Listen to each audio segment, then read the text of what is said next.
In today's video, I am going to teach you how to create proposal in Pandadoc. To begin, make sure you are logged in to Pandadoc and you are on your main dashboard. We are going to build a proposal template from scratch, so you have a reusable starting point for future proposals. First, go to the Templates area, look for the option labeled Create, and click it.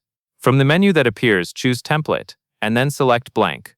This opens a new empty template in the editor.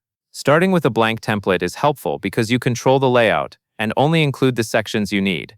Now that the editor is open, you will add content blocks from the right sidebar.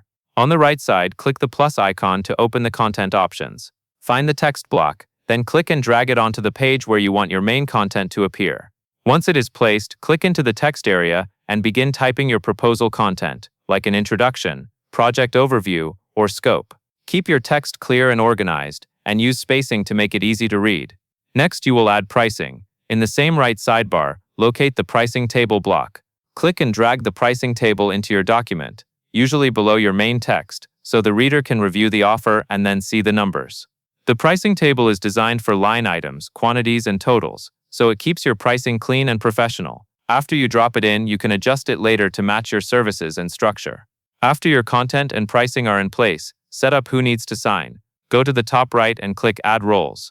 In the role name field, type Client, then click Add. Roles matter because Pandadoc uses them to assign fields, collect signatures, and track completion correctly. Finally, add a signature field so the client can sign. From the right sidebar, drag the signature field onto the page, typically near the end of the document where acceptance belongs. Click the signature field after placing it and assign it to the client role so the correct recipient is responsible for signing. And that covers everything you need to know.